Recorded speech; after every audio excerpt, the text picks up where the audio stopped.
هنا صوت المنتدى. صوت المنتدى بث إذاعي يأتيكم يومي الأربعاء والسبت من كل أسبوع، ومن الساعة 8 إلى 9 مساء أيام الأربعاء، ومن 9 إلى 10 مساء أيام السبت بتوقيت إريتريا. صوت المنتدى على الموجة القصيرة 15245 كيلو هرتز أو 19 متر باند، وعلى مدى 24 ساعة على القمر الصناعي النايلسات على 8 درجات غرباً، وعلى تردد 11678 بالاستقطاب الرأسي. صوت المنتدى إعلام مستقل وحوار وطني بناء.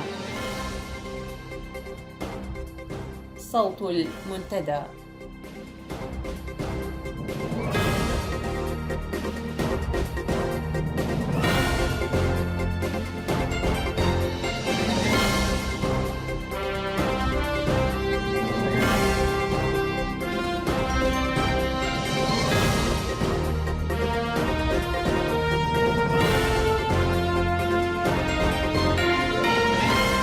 مرحبا بكم مستمعي ومستمعات إذاعة صوت المنتدى، وسلام الله عليكم ورحمته وبركاته.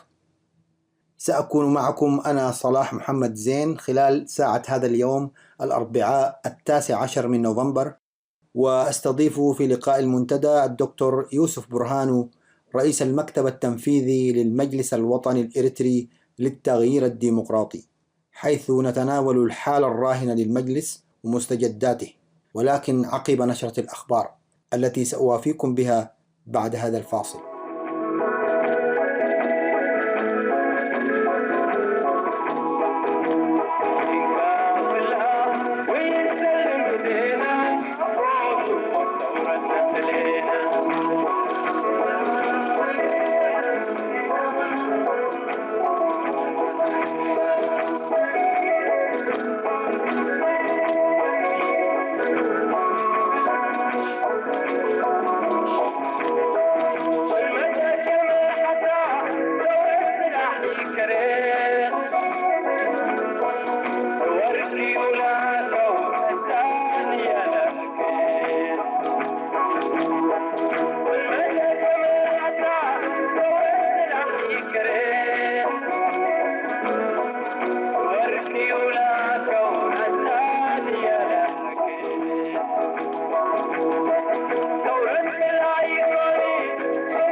صوت المنتدى. نشرة الأخبار وهذه عناوينها. النظام يستعد لحملات تجنيد واسعة في أسمرة وبعض المدن خلال هذا الأسبوع. اغتيال مواطن حاول الهرب من حملة تجنيد جرت في إقليم القاشتيت. استدعاء عسكري للمسرحين من أفراد قوات الدفاع الإريترية. إلى تفاصيل النشرة. ذكرت مصادر إذاعة صوت المنتدى بوزارة الدفاع والأجهزة الأمنية أن هناك استعدادات مكثفة ومنسقة لإجراء حملة تجنيد واسعة في بحر هذا الأسبوع، وذلك بالعاصمة أسمرة وبعض المدن. ووفقا للمصادر التي أكدت عقد اجتماعات متواصلة بين الأجهزة الأمنية والعسكرية لإنجاح هذه الحملة، فقد أوضحت أن النظام يستعين في جمع المعلومات داخل الأحياء السكنية بأشخاص يتقاضون مبلغا لا يتعدى 50 نقفة في اليوم، والتي سيعتمد عليها في تسيير حملة التجنيد القسري المرتقبة. وفي اتساق مع هذه الأنباء، تحدثت المصادر عن تفعيل النظام لنقاط التفتيش التي كان قد ألقاها منذ فترة في مداخل ومخارج مدن أغردات وبارنتو وتسني وقلوج، وتكثيف التفتيش فيها بصورة لم يسبق لها مثيل. كما نشر في المناطق المحيطة بنقاط التفتيش المذكورة وحدات من القوات العسكرية الخاصة تقوم بشكل دوري بعملية تمشيط واسعة بحثا عن الفارين من التجنيد القسري. ومن المنتظر أن يستخدم النظام في حملته المزمعة أفرادا من الأجهزة الأمنية ومرتزقة يرتدون أزياء مدنية للتمويه وسرعة التحرك عند الضرورة. وناشدت مصادرنا المواطنين باتخاذ كل تدابير الحيطة والحذر في تحركاتهم، تفاديا لعواقب الوقوع بين أيدي هؤلاء المرتزقة والمأجورين. ويذكر أن النظام قد قام في شهر أكتوبر الماضي بحملة تجنيد واسعة طالت العديد من أحياء العاصمة أسمرة، ولكنها جوبهت بتصدي المواطنين الذين تحدوا الحملة باتباع أساليب مختلفة. وفي سبيل مواجهة الرفض الشعبي لحملات التجنيد التعسفية، ينخرط النظام في هذه الآونة بتعنت واضح في تكثيف حملاته التجنيدية بهدف كسر شوكة هذا التحدي وكبح جماح الرفض الشعبي العارم في مهدي. وتتحدث التقارير الواردة إلينا من داخل الوطن عن استخدام النظام القمعي لقوات ما تسمى بالحركة الديمقراطية لتحرير تيغراي، المعروف اختصارا بدمحيد، في حملاته العسكرية، وذلك لحالات التمرد والتململ التي بدأت تظهر بين أفراد قوات الدفاع الإريترية في مقاومة واضحة لسياساته الهدامة، فضلا عن قلة عدد أفراد الوحدات التابعة له. وفي خبر ذي صلة، صدرت أوامر صارمة لقوات الدفاع الإريترية المرابطة على مشارف الحدود المتاخمة للسودان وإثيوبيا باتخاذ تدابير مشددة للحد من ظاهرة الهروب الكبيرة التي تشهدها الحدود في هذه الآونة. ومن ضمن تلك التدابير التي اقترحها النظام تشجيع أفراد حرس الحدود لسلب أموال وممتلكات الهاربين وتقسيمها بينهم بالتساوي.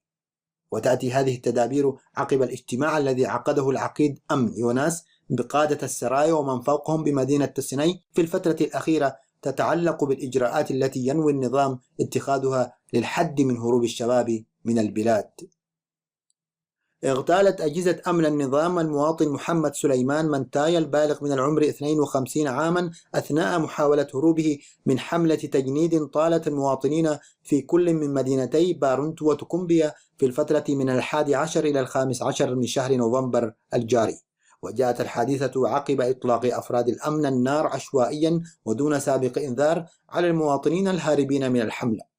وقد قام أقارب المقتول بالاحتجاج لدى السلطات الأمنية وطالبوها بتسليمه مجاني، وكادت أن تؤدي احتجاجاتهم إلى اندلاع معركة بين أقارب المقتول وأفراد الأمن، مما أجبر الموقف المسؤولين الأمنيين على الكذب وخداع الأهالي بقولهم أن الجاني رهن الاحتجاز بينما أرسل إلى أهله في إجازة مفتوحة الأجل. وقد تركت الحادثة آثارا نفسية سيئة بين أهالي بارنتو وتكومبيا تمثلت في الكراهية والغضب الشديدين اللتين بدأ الأهالي يظهرانها لأفراد أجهزة النظام الأمنية، مما دفعها إلى إعادة انتشار الوحدات العسكرية التي قامت بحملة التجنيد تفاديا لرغبة الانتقام التي يدعو لها الأهالي بشكل علني. والجدير بالذكر أن المواطنين قد أظهروا رفضهم لحملات النظام القسرية باتباع أساليب مبتكرة، بعضها اتسم بالمواجهة المباشرة والتحدي لأفراد أجهزته الأمنية، بلغت في هذه الفترة مرحلة متقدمة تنذر باندلاع مقاومة عارمة قد تؤدي إلى زوال النظام وسقوطه. في خطوة أثارت دهشة المواطنين، أصدر النظام قبل أيام قليلة استدعاء عسكريا لكل مسرحي أفراد قوات الدفاع الإريترية الذين ظلوا يزاولون أعمالا حرة، سواء بالتجارة البينية بين إريتريا والدول العربية أو العمل في قيادة سيارات الأجرة أو غيرها من المجالات، وطالبهم التصريح الالتحاق بوحداتهم العسكرية. وحسب مصادر إذاعة صوت المنتدى داخل إريتريا، لم يجد الاستدعاء التجاوب من قبل المسرحين الذين آثروا الاختفاء، مما انعكس ذلك في خدمات سيارات الأجرة بالعاصمة أسمرة التي شهدت تناقصا واضحا، مما أدى بدوره إلى زيادة تفاقم مشاكل المواطنين في المواصلات العامة. وفي خبر ذي صلة، تحدثت مصادرنا عن تفاقم الأوضاع المعيشية، خاصة مع انعدام شبه كامل للبترول ومشتقاته، حيث بلغ سعر لتر الجازولين 160 نقفة، مما ينذر بتردي مريع لحياة المواطنين في مختلف المجالات. وتشهد أسعار المواد الأساسية ارتفاعا جنونيا نتيجة للسياسات الاقتصادية التي ظل يتبعها النظام القمعي طوال السنوات الماضية، مما انعكس ذلك على الحياة الاجتماعية والاقتصادية للمواطن. نهاية النشرة.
المستمعون والمستمعات الكرام، أهلا ومرحبا بكم في لقاء المنتدى لهذا اليوم، والذي نستضيف فيه الدكتور يوسف برهانو، رئيس المكتب التنفيذي للمجلس الوطني للتغيير الديمقراطي. ولد ضيفنا بمدينة أسمرة في العام 1945، ونشأ وتربى في بيت وطني، حيث أن والده الحاج برهانو أحمد الدين من زعماء الرابطة الإسلامية والكتلة الاستقلالية، اللتين كانتا تناديان باستقلال إريتريا وعدم ضمها أو انضمامها لإثيوبيا. غادر الدكتور يوسف أسمرة في العام 1965 متوجها إلى إيطاليا كطالب علم، فتعرف هناك بالشهيد يحيى جابر، وأنشأ الحركة الطلابية الإريترية في إطار جبهة التحرير الإريترية، وظل من حينها يعمل في صفوف الثورة الإريترية مناضلا حتى تحرير إريتريا من المحتل الإثيوبي. وبعد الاستقلال واصل نضاله مع رفاقه في جبهة التحرير الإريترية المجلس الثوري والتنظيمات الإريترية الأخرى كمعارضة من أجل أن ينال الشعب الإريتري حريته ويعيش كريما وسيدا على أرضه ووطنه. مرحبا بك دكتور يوسف. شكرا جزيلا وبالحقيقة يعني أشكرك على هذه المقدمة، وأنا سعيد جدا بلقائكم. أتمنى أنه من خلال هذه المقابلة نستطيع على الأقل تنوير الرأي العام الإريتري، وخاصة شعبنا الحبيب في داخل إريتريا. وشكرا. وشكرا لك، ونحن أيضا سعداء بوجودك عبر هذا المنبر في لقاء المنتدى، وسنتناول إن شاء الله عبر هذا اللقاء الحالة الراهنة للمجلس الوطني للتغيير الديمقراطي وآخر مستجداته. ولكن دعنا في البداية، لمن لا يعرف المجلس ولم يسمع به، ما هو المجلس الوطني الإريتري للتغيير الديمقراطي؟ الفكرة، النشأة، الهدف من تكوينه. طيب، أنا أعتقد هذا سؤال وجيه جدا، وهحاول بقدر الإمكان أكون واضحا في هذه النقطة. المجلس الوطني تأسس في أواسط في عام 2011، لكن اسمح لي على أساس أنه أشرح يعني كيف توصلنا لإنشاء لإنشاء في أواسط. العملية أخذت تقريبا 13 سنة، لأنه هذه الفكرة بقيام إلى مظلة واسعة، يعني مظلة جامعة، هي فكرة ولدت في إطار التنظيمات السياسية، وخاصة في إطار التنظيمات السياسية اللي كانت مؤطرة تحت ظل التحالف الديمقراطي. بعد تقريبا سنوات طويلة التنظيمات السياسية استطاعت الوصول إلى تفاهم مشترك لتأسيس مظلة أوسع من المظلة اللي كانت مثلا أوسع من مظلة التحالف الديمقراطي الإريتري، لأنه مظلة التحالف الديمقراطي الإريتري كانت محدودة فقط على التنظيمات السياسية. نعم. لكن المظلة الحالية، المظلة بتاع المجلس الوطني، هذه هي مظلة أوسع تشارك فيها التنظيمات السياسية والمجتمع المدني والشباب والمرأة وإلى آخره. هذا باختصار المفهوم. المجلس الوطني هو مشروع وطني بمفهوم أنه هذه المظلة تكون هي مظلة يشارك فيها كل إريتري، كل من يرغب في التغيير الديمقراطي، وكل من يساهم في إسقاط النظام الدكتاتوري في إريتريا. هو هذا الفهم المشترك أنه عبر هذه المظلة الوطنية الناس تعمل لإسقاط النظام في إريتريا، وبالتالي المشاركة هي مفتوحة لكل الفئات الإريترية، إن كانت تنظيمات، إن كانت أحزاب سياسية، كان مجتمع مدني وإلى آخره. يمكن فيما بعد ممكن حنتحدث أيضا في بعض التفاصيل في هذا الشأن. طيب، هل ترى أن كل من يرغب في التغيير ويعمل من أجل التغيير في إريتريا شارك في هذا المؤتمر حتى يحمل هذا الاسم المؤتمر مؤتمر وطني، والمجلس المنبثق عنه يحمل هذا الاسم؟ والله شوف، زي ما قلت لك، يعني هو الهدف شنو هو؟ احنا نعتقد انه المجلس الوطني هو مشروع وطني. نعم. يعني لما انت تقول مشروع وطني، معناها هذه هو ملك للشعب الإريتري، لكل التنظيمات السياسية ولكل من يريد إسقاط النظام في إريتريا. نحن ما نأخذ الحجة والله، لأنه نحن ما شاركنا، وبالتالي كيف يسموه مجلس وطني؟ أنا أعتقد دي مسألة ثانوية. هو المبدأ المهم، هو المبدأ الطرح. حتى لو أنا أتذكر حتى ناس لما إحنا ناقشنا في أواسر، لما نشأ المجلس الوطني، حتى الناس تصورت حتى للوضعية، للوضع في الداخل، إنه في الناس اللي ما لقوا الفرص أن يشاركوا في هذه الفترة، على الأقل فيما بعد، يعني هم جزء لا يتجزأ من هذا الكيان. وبالتالي أنا بقول إنه يعني التسمية زي ما قلت لك هي تسمية، يعني لأنه هذا هو مشروع وطني. الآن المطلوب مننا إنه نحن هذا المشروع الوطني نحوله فعلا في الأرض يكون مشروع يشمل الجميع، الناس المتواجدين في داخل إريتريا وخارج إريتريا، وخاصة الأطراف اللي ما زالت تعتبر نفسها هي برا من هذه المنظمة. طيب هناك من ذهب إلى هذا المؤتمر بفهم أنه سينبثق أو سيخرج مخرجات هذا المؤتمر سيكون برلمان في المنفى، لأن المجلس الوطني والبرلمان والمجلس الشعبي هذه مسميات للأجسام التشريعية في كثير من الممارسات السياسية. فهناك من ذهب بهذا النفس، بهذا الفهم. فالآن نريد أن توضيح منك باعتبارك رئيس المجلس التنفيذي أو المكتب التنفيذي لهذا المجلس، هل أنتم يعني هذا المجلس هو برلمان للتشريع أو لملء الفراغ التشريعي والدستوري بعد إسقاط النظام، أم أنتم مجلس للتغيير؟ والله أنا أعتقد أنه هذا السؤال هو سؤال وجيه. فعلا واحدة من الإشكاليات الكبيرة اللي تعرقل عمل المجلس الوطني هو هذا الفهم المخلوط.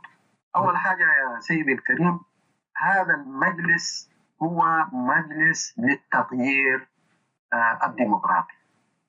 أنا النهاردة إذا فعلا في صفوف حتى القيادات بتاع المجلس 127 في ناس بيعتقدوا انه مجرد انه احنا يعني اسسنا هذا المجلس يعني عندنا برلمان في المنطقه.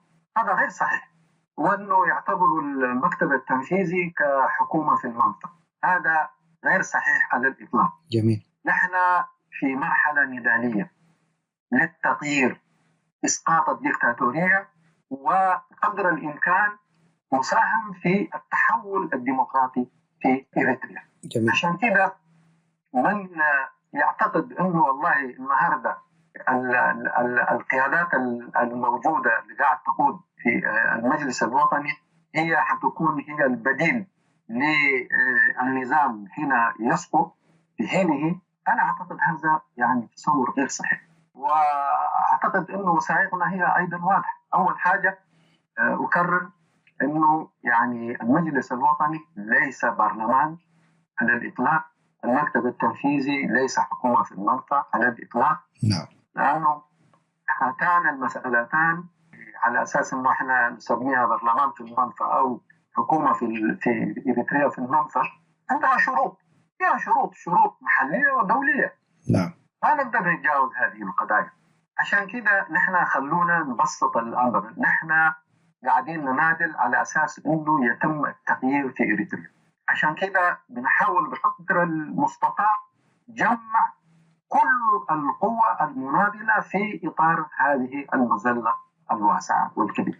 ولكن دكتور يوسف، واقع هذا المجلس ابتداء من عدده 127، يعني صحيح من كان هناك هم يتجاوزوا 600، وهذا ربما أكبر تجمع إريتري معارض منذ الاستقلال. ليس هناك مشكلة في رأيي في عدد حضور المؤتمر، ولكن 127 لمجلس، ألا ترى أنه العدد كبير؟ نعم. شوف، أنا بقول أنه يعني خلينا نتكلم بكل صراحة. بمعنى يعني إحنا لما أسسنا في أواسط 2011 يعني الناس كانت منبهرة.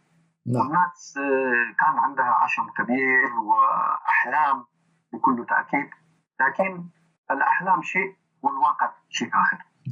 العددية أنا في اعتقادي هي فرضت نفسها، لأنه لأول مرة نحن كنا بصدد إقامة إلى مؤسسة شاملة تشمل التنظيمات السياسية. أنت عارف وأنه كان في تهم، والله التنظيمات السياسية دي ما عايزة تدي مجال للآخرين، بالذات للمجتمع المدني وللشباب ولغيره.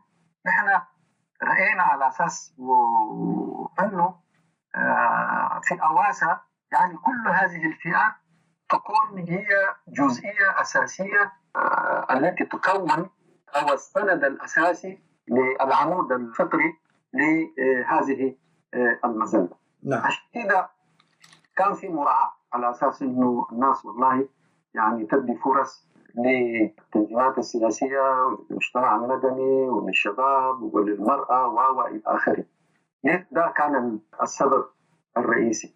لكن النهاردة على ضوء تجربة بتاع تقريبا 2.5 سنين، أنا بقول إنه فعلا رأينا الإشكاليات بوضوح. أول، العددية فعلا كبيرة، وبعدين للأسف الشديد هذه العددية موزعة في كل أنحاء العالم. أيوة، يعني عندك في أمريكا وفي كندا، أمشي لأستراليا، لماليزيا، في الشرق الأوسط، في أوروبا، وفي السودان، وفي إثيوبيا.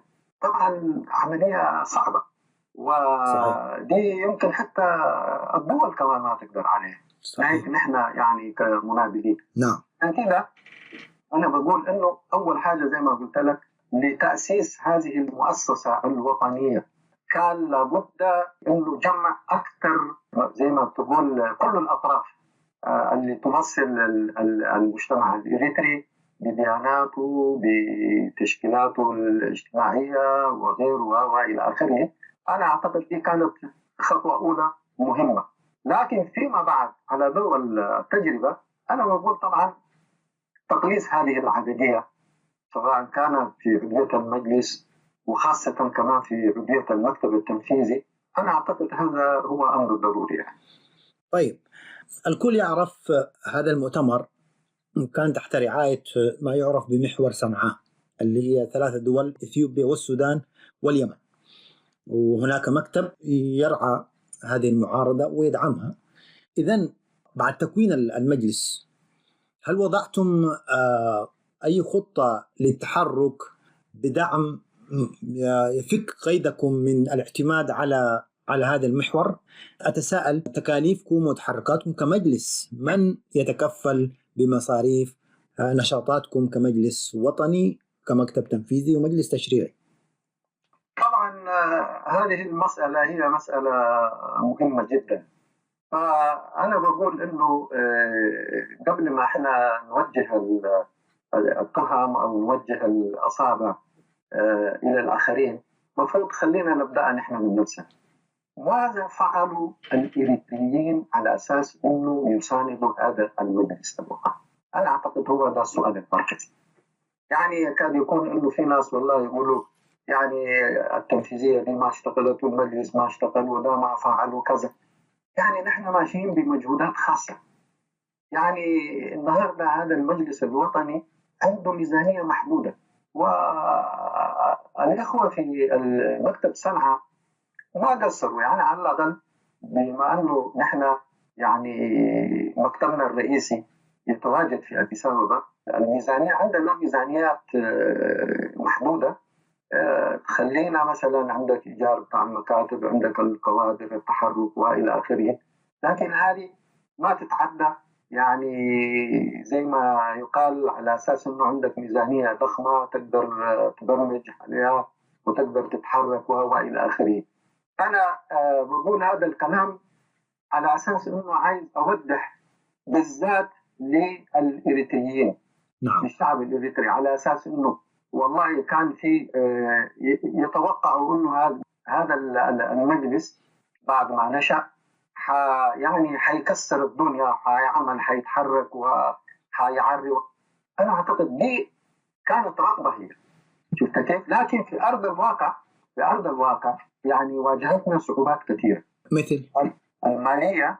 يعني إذا أنت ما عندك مالية، يعني إذا جيوبك ما مليانة، يعني ما تستطيع كمان تتحرك كما تشاء. لكن هذا اللوم هو يقع على الإريتريين. زي أنت ذكرت في بداية حديثك إنه المؤتمر حضروه 600 واحد. نعم. 600 واحد دين جو من كل فج عميق بكل تأكيد. نعم. حضروا المؤتمر، صفقوا، وافقوا على خارطة الطريق، على النظام الأساسي للمجلس وإلى آخره، وكل مخرجاته.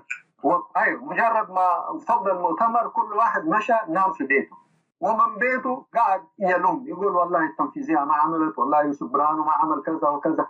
القضية قضية ما هياش قضية بسيطة. أنا بقول إنه هذا المشروع الوطني يجب إنه يلقى الدعم القوي من جانب الشارع الإريتري، من جانب الشعب الإريتري بكل تأكيد. طيب، أيوة. هل وصلتم إلى هذه الجماهير اللي موجودة في الخارج والتي تؤيد المجلس، وهل طلبتم منها الدعم؟ هذا ما عنيته أنا بالخطة اللي وضعتوها للاكتفاء الذاتي ماليا والتحرر من قيود الدعم الخارجي. والله طبعا نحن كمكتب تنفيذي وضعنا مشروع، وحاولنا بقدر الإمكان كمان تكملة الهياكل من تحت لفوق، يعني اللجان الفرعية، وتكونت اللجان المناطق في كل أنحاء العالم، وثم يعني الترتيب الهيكل هو المؤتمر، ثم المجلس، والمكتب التنفيذي، وتحت عندك اللجان الإقليمية، وتحت عندك الفروع. هذا هو الميكانيزم، يعني الآلية بتاع المجلس الوطني. صحيح كان في إخفاقات، كان في إشكالات، لأنه زي ما ذكرت لك في بداية حديثي، يا أخي ناهيك يعني مظلة كبيرة بهذا الشكل تشمل يمكن العديد من القوى السياسية والمجتمع المدني ومن الشباب والمرأة وغيره، حتى في تنظيم واحد كمان في إشكاليات، يعني ما في شك. لا شك. بعدين ما ننسى إنه زي ما ذكرت في بداية حديثي، من هو العمود الفقري لهذا المجلس؟ هي التنظيمات السياسية بالدرجة الأولى، ثم تأتي منظمات المجتمع المدني. إذا في أي خلل، إذا في أي إشكالية في إطار التنظيمات السياسية وفهم المجتمع المدني للمجلس الوطني، إذا ما صفت في فهم مشترك وعمل مشترك، المجلس لا يستطيع أن يتحرك أو ينجز. هذا يقودنا إلى سؤال دكتور، عفوا لمقاطعتك، يعني هذه التنظيمات التي اعتبرتها وصفتها بالعمود الفقري، لماذا لم تسخر إمكاناتها وإمكانات التحالف اللي هو مظلة لهذه التنظيمات؟ لماذا لم تسخر من أجل المجلس الوطني؟ المكتب التنفيذي كان يحتاج في الحقيقة للتحرك فور إنشائه. لماذا لم تسخر إمكانات التحالف وإمكانات هذه التنظيمات من أجل أن يبدأ خطواته الأولى هذا المكتب التنفيذي ويصل إلى الجماهير، ثم يطلب منها الدعم ويعتمد على نفسه ويتحرك؟ والله طبعا هذا السؤال المفروض أيضا يوجه لكل مسؤول تنظيمي، لكن أنا باختصار عايز أقول لك إنه فعلا ما كان في رؤية مشتركة في هذه المسألة، لأنه كان في أيضا إحساس إنه بعد ما طلعنا من أواسة كان في أطراف غير سعيدة بنتائج أواسة. هذا معناها أنه المجلس الوطني للأسف الشديد المفروض الناس كانت تحاول بقدر الإمكان التجنب إلى صراع سلطة، من يمسك المجلس، من يقود المجلس وغيره. أنا بقول حاجة واحدة، أنه هذا المجلس هي مظلة، هو مظلة تجمع كل الأطراف السياسية وكل المجاميع اللي عندها مصلحة في التغيير الديمقراطي.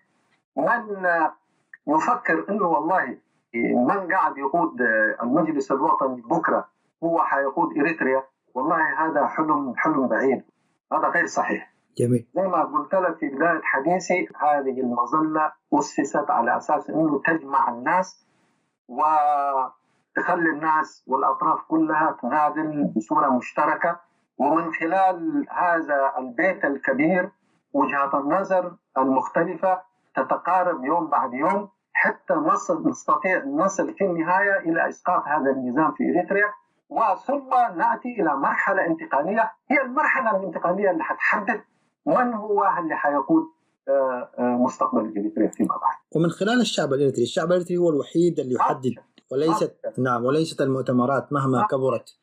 نعم. جميل. نجي للوضع الراهن. مؤخرا دعوتم إلى اجتماع طارئ كمكتب تنفيذي، وهذه الدعوة أحدثت شبه انقسام في ساحة المؤيدين للمجلس ما بين مؤيد لعقد الاجتماع ورافض. ما هي دواعي الاجتماع وما هي حجج الرافضين له؟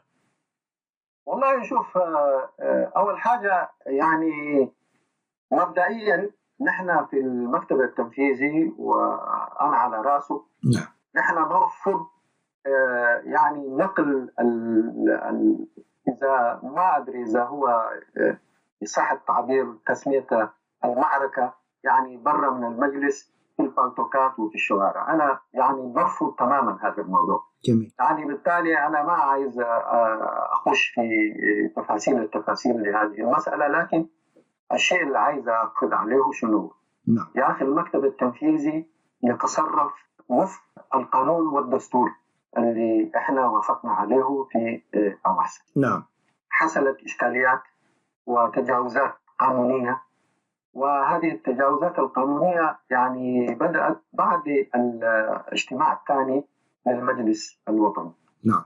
محاولة إقالة رئيس المكتب التنفيذي كان غير شرعي، وبعد ما تم هذا يعني قضية المجلس أبدوا رأيهم في هذه المسألة وطالبوا تصحيح الموقف، و44 عضو قيادي من المجلس الوطني رفعوا طلب إلى قيادة المجلس الوطني بعقد اجتماع طارئ. وهذا الطلب طبعا رفض. انا هسه ما عايز اخش في تفاصيل في هذه المسألة. نعم. طيب، لما هو شيء بديهي زي ما قلت لك، يعني هذه المؤسسة هي مؤسسة كبيرة واسعة، تتجسد في هذه المؤسسة كل التناقضات السياسية والإدارية، كل التناقضات. أنا دائما بقول لزملائي في المكتب التنفيذي، أنا تعلمت العوامة من ما جيت على رأس المكتب التنفيذي، بقيت تعلمت العوامة السياسية، بمعنى سباح. نعم. بمعنى على أساس إنه نحن نحافظ على هذا الكيان. نعم. يعني الريجيديتي، يعني التعامل بصرامة. نعم. يعني ما يفيد. في تجربتي التنظيمية أنا معروف بالصرامة في العمل الإداري والسياسي في إطار التنظيم. وبقول لك أنه يعني من الصعب أنه أنت والله زي ما أقول بالتقرينية فلاس وراس، هذا ما بيمشي. أنت يجب أن تحاول بقدر الإمكان تتماشى مع الأوضاع، وفعلا هذه السياسة أنا بقول أنه نجحت، لأنه استطعنا من خلال 2.5 سنين مع كل المشاكل، مع كل العيوب الموجودة، على أساس يعني الحفاظ على هذا الكيان.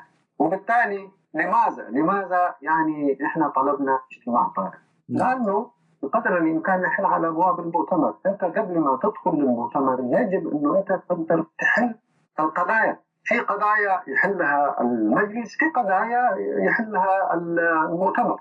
مثلا قضايا تتعلق بالدستور، قضايا تتعلق بخارطة الطريق وإلى آخره، دي قضايا هي مؤجلة يشوفها المؤتمر.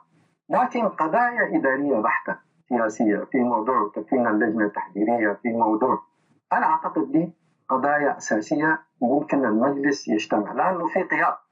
المجلس ما لم يجتمع تقريبا ل2 سنين، وهذا في حد ذاته إشكالية كبيرة. ونحن رأينا أنه بهذا الحال الدخول إلى مؤتمر حيكون بس يعني مؤتمر من أجل عقد مؤتمر، ولكن نحن عايزين المؤتمر القادم يكون مؤتمر جيد، مؤتمر يصحح كل الأخطاء، يصحح كل القضايا اللي واجهت المجلس الوطني، من حيث أنه هذا المجلس يطلع من المؤتمر القادم بطريقة أفضل وبأسلوب أوضح. عشان كده نحن دعينا إلى اجتماع طارئ. اجتماع طارئ هو قانوني. نعم. لأنه عندنا مادة 56، والمادة 56 تديك هي أول رئيس المجلس الوطني عنده الصلاحية أنه يدعو إلى اجتماع طارئ. رئيس المكتب التنفيذي عنده صلاحية على أساس أنه يطلب اجتماع طارئ. ثلثي من عضوية المجلس عندهم الصلاحية على أساس أنه يطلبوا اجتماع طارئ. في بند رابع يقول أنه والله في حالة يحصل النظام في إريتريا يسقط فجأة ويحصل فراغ، أو قضايا تطورات إقليمية ودولية كبيرة تلمس الواقع الإريتري يحتاج إلى تداول هذه المسألة. في تلك الحالة رئيس المجلس الوطني، رئيس المكتب التنفيذي، واللجان الدائمة في المجلس، هؤلاء يشتركون مع بعض، يناقشوا ويقرروا مع بعض يعني. هذه هي وبالتالي نحن تصرفنا بطريقة قانونية، لأنه هذه هي مؤسسة، والمؤسسة عندها قوانين. عشان كده يجب احترام القوانين، ونحن مشينا في إطار القانون الأساس. وهدفنا هو شنو؟ إنه المجلس ده اللي قام لفترة 2 يقعد ويقيم المرحلة اللي فاتت ويعجل في انعقاد المؤتمر، ويشوف قضايا اللجنة التحضيرية ويشوف القضايا السياسية الأخرى، ويطلع بالنتيجة حتى نستطيع فيما بعد الوصول إلى المؤتمر القادم. المتخوفون من الاجتماع، هناك بعض من يقول إنه لكم أجندة خفية كمكتب تنفيذي وكداعين للاجتماع، بأنكم تريدون ربما تغيير اللجنة التحضيرية. اللجنة التحضيرية لمن لا يعرف أنه هي لجنة تحضيرية مكونة من قبل المكتب التنفيذي والمجلس الوطني، اتفق عليها المكتبان على أنه تحضر للمؤتمر القادم. فهل لديكم أي نوايا خفية أو أجندة خفية كما يقولون أنكم تريدون تغيير هذه اللجنة؟ طبيعة الحال هذا سؤال يعني يضحك ويبكي. أنا في اعتقادي للأسف الشديد أنا عايز يعني أؤكد أول حاجة أؤكد لنفسي، نعم، وثم للآخرين. يا حبيبي نحن ما عندنا أجندة خفية، نحن همنا هو إنه هذا المشروع الوطني، المجلس الوطني هذا يعني يمشي على رجليه ويثبت أقدامه. نعم، هذا هو الهدف الأساسي. بعدين المؤتمر سيد نفسه. والله المؤتمر ده إذا بكرة جاء يقول يوسف برهان وده نحن ما عايزينه، أهلا وسهلا، مرحبا. وأقول لك الكلام ده بكل أمانة وكل صراحة، لأنه المجلس هو أعلى سلطة تشريعية. وفي الوقت إنه المجلس ده يجتمع يعني هو اللي يقرر. إذا يرى والله يشيل القيادة بتاع المجلس، يشيل المكتب التنفيذي، هذا شأن. إحنا ما عندنا 2 3. أنا شخصيا ما عندي أي 2 3 في الموضوع. عايز يبدل، عايز يعمل، ما في، هو حر. لكن أنا أكد لك نحن دعينا إلى هذا الاجتماع الطارئ لأنه المجلس نحن دخلنا في يعني دوامة ضيقة، ما قادرين نمشي لقدام. عشان على أساس هذه المسألة ليش أتحملها أنا كمكتب تنفيذي؟ ليش نحن 21 نتحملها؟ ما خلي يتحملوها أيضا كل عضوية المجلس اللي انتخبوا في أواسط 120 ولا 127 دين، خلي يأتوا يبدوا رأيهم وبرضو كمان يتحملوا مسؤوليتهم. هذا هو الصح. أنا تفضل. لا، أنا كنت يعني فقط أود أن أعبر عن ما أشعر به الآن. يعني كان بودي إنه نتحاور معك ومع أي قيادي في المعارضة أو في المجلس، نتحاور معه حول إنجازات هذا المجلس أو هذا التنظيم أو ذاك، حول الخطوات اللي نخطوها بشكل عام نحن كمعارضة نحو التغيير. ما كان بودي أن يكون الحوار حول هذه الخلافات. النظام مستمر ويستمد قوته من هذه الخلافات التي نأسف أن يسمعها مستمعين في كل مكان وخاصة في الداخل. وهذا يقودنا إلى سؤال، يعني ألا ترى أن هذه الحالة وهذه المماحكات إلى جانب أنه هي تقعد المجلس وتقعد المعارضة عن أداء واجبها ودورها، ألا ترى أنها ترسل أيضا رسائل وإشارات سلبية إلى شعبنا في الداخل، في الوقت اللي داخل يا دكتور يوسف وأنت متابع كبار المسنين يرفضون الخروج، يتمردون على النظام، يقولون لن نخرج للحراسات الليلية وحمل السلاح، والشباب يرفض أن يذهب إلى ساوة.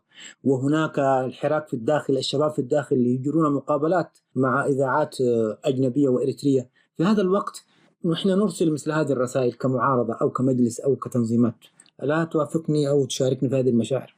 والله شوف أنا بقول حاجة واحدة وأشكرك لأنه أنت اديتني فرصة، وهذه النقطة هي مهمة جدا، لأنه خاصة حتى على أساس أنه بالذات شعبنا في الداخل أو في الخارج، عشان ما يعني أول حاجة الناس اللي بيسمعوا بس فقط عن المجلس الوطني، اللي ما عندهم يعني خلفية عنه وغيره، ممكن الكلام ده ممكن يعتبروه كلام والله هذا المجلس ما منه فائدة وإلى آخره. أنا بالعكس، أنا بقول لك أنا متفائل. الأشياء اللي أنا ذكرتها هي أشياء متعلقة بالعمل الإداري ليس وإلا، وبقول لك إنه فعلا في نضوج، وأنا متفائل جدا إنه لأنه يعني نحن مجرد ما أعلنا وطلبنا عقد الاجتماع الطارئ، الأغلبية العظمى من عضوية المجلس وافقت على هذا الطلب، من كندا ومن أمريكا ومن أستراليا ومن الشرق الأوسط وإثيوبيا والسودان وغيره. وهذا يوريك شنو هي، إنه فعلا في روح بتاع مسؤولية، إنه فعلا يعني عضوية المجلس على أتم استعداد للمجيء والحضور لهذا الاجتماع لإيجاد حلول للقضايا الإدارية ليس وإلا. وبالتالي أنا بقول إنه النهارده نحن يمكن أنا لأول مرة يمكن شوية طلعت برا من الصمت، لأنه طبعا زي ما أنت ذكرت الفترة اللي فاتت كان في كلام كثير حول هذا الاجتماع الطارئ، وهذا أنا حبيت على أساس أنه نوضح رؤيتنا كمكتب تنفيذي للشارع وللجماهير الإريترية،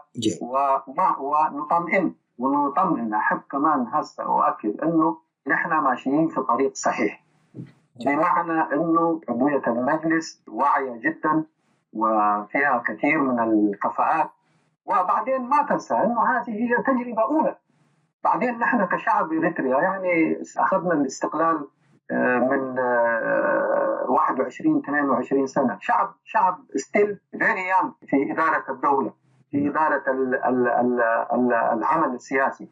وبالتالي أنا بقول أنه نحن نستفيد من التجربة اللي فاتت، وأنا متأكد أنه بعد المؤتمر الثاني يمكن الأمور المجلس الوطني تكون يعني حتنتقل من المرحلة الحالية إلى أفضل مرحلة بكل تأكيد. ونشاركك هذه الأمنية، ونحن نتمنى وفي إذاعة المنتدى يسعدنا جدا إنه هذا المجلس أو هذا التنظيم أو ذاك كل من يعمل من أجل التغيير أن يوحد صفوفه، يقوي، يتقدم خطوات إلى الأمام. يعني هذه أمنيتنا، لأنه الهدف المنشود والغاية هي واحدة، إزالة هذا النظام وينعم شعبنا بممارسة حرياته وحكم نفسه بنفسه.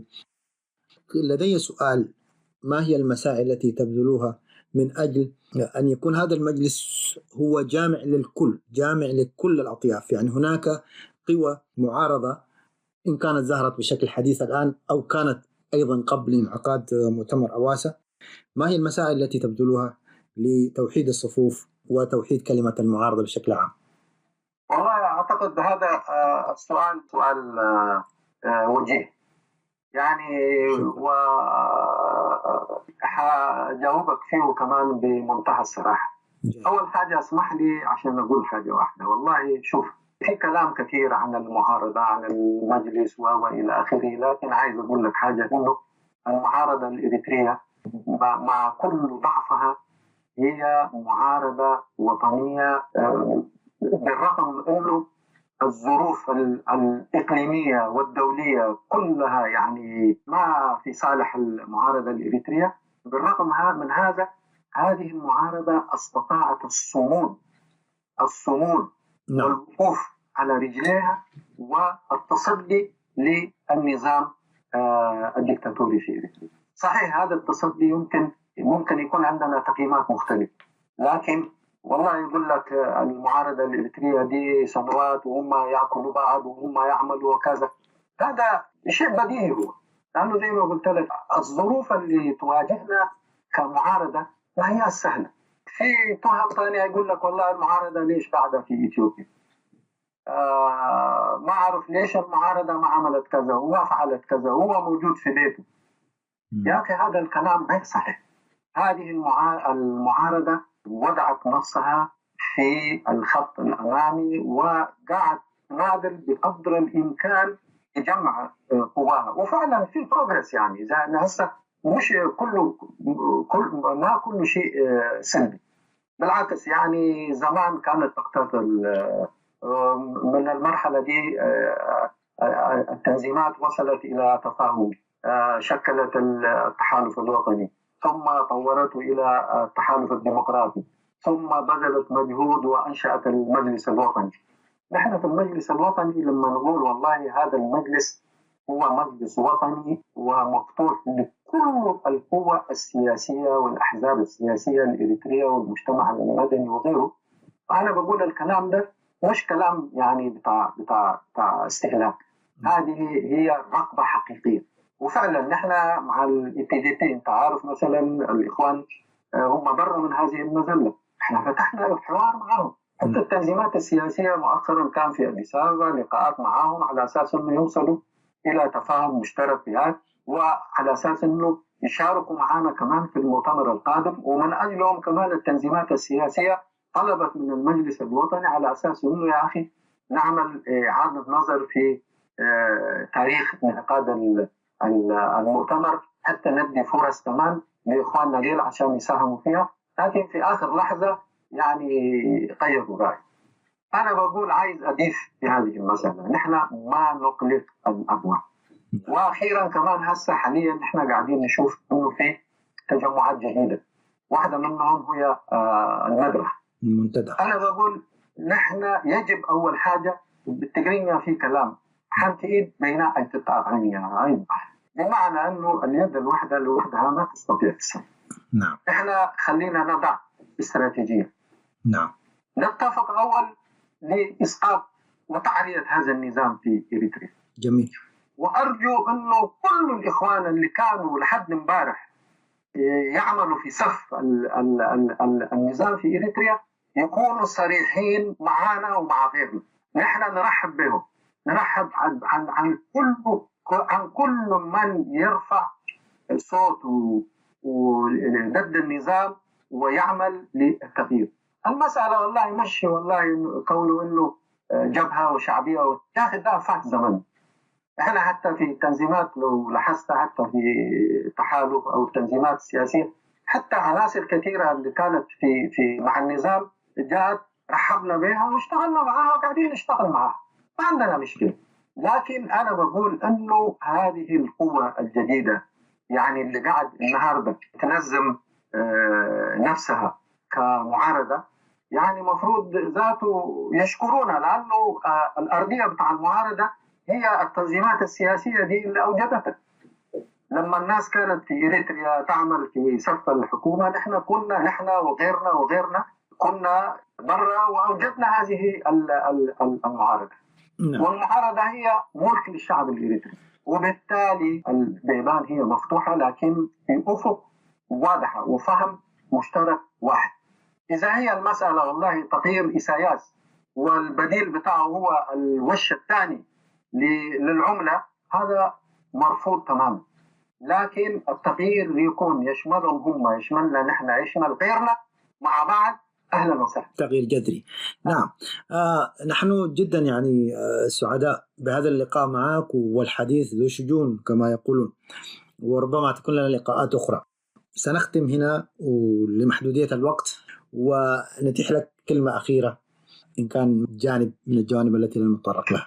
والله أنا عايز أختتم بتوجيه كلمة. فضل. يعني تكلمت الكثير عن المعارضة وعن القوى الجديدة وغيره. نعم. لكن عايز أركز في موضوع شعبنا في داخل إريتريا. جميل. هذا النظام استهلك أيام، مهما كحل نفسه مهما حاول إلى آخره لم يستطيع بعد ذلك. أول في 3 بشائر أنا في اعتقادي إن سمح لي أنا أستخدم هذه الكلمة. أول حاجة الحركة بتاع 21 يناير كانت هزة شديدة أدخلت النظام في أسمرة في الظلام، وهذا مؤشر أساسي ومهم. ضيف على ذلك الآباء الروحيين للكنيسة الكاثوليكية، يعني طبعا بكل تأكيد أنت تابعت الوثيقة اللي أصدروها، يحللوا تحليل دقيق عن المجتمع الإريتري بالجانب السياسي، الجانب الاجتماعي، الجانب الاقتصادي وهو إلى آخره. وهذا كونه يحدث من رعاة الديانات المختلفة، أنا أعتقد هذا تطور كبير. يضيف على ذلك برضو ما حصل قبل أيام قليلة أو أسابيع قليلة، الاتهام من جانب يعني المسؤولين في الكنيسة الأرثوذكسية في إريتريا، يتهموا الدولة والحكومة بالتدخل في الشؤون. أنا أعتقد هذه هي مسألة رائعة جدا، وهذا يبشر أنه الشعب الإريتري فتح عيونه. الشعب الإريتري أصبح اليوم قادر أن يتحدث بصوت عال، وبالتالي أنا بقول نحن يجب كمعارضة إريترية أن نأخذ في عين الاعتبار الربط بين العمل الداخلي والعمل الخارجي، هي واحدة من القضايا الأساسية. وأنا بأمل وواثق كمان أنه يعني نحن حنستطيع أن نلتف حول فهم مشترك لإسقاط النظام وتحديد بقدر الإمكان تقصير عمر هذا النظام الظالم في إريتريا. وبالتالي يعني بقدر الإمكان نحاول نشجع الحركة الشبابية في الداخل وفي الخارج، ولأنه للأسف الشديد الثمن اللي قاعد يدفعه الشعب الإريتري هو ثمن غالي. نعم. نحن دكتور يوسف نشكرك جزيل الشكر على هذه الإفادات وتقبلك لأسئلتنا بصدر رحب. كان معنا مستمعي ومستمعات صوت المنتدى الدكتور يوسف برهانو، رئيس المكتب التنفيذي للمجلس الوطني للتغيير الديمقراطي. شكرا دكتور. شكرا جزيلا. شكرا.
صوت المنتدى.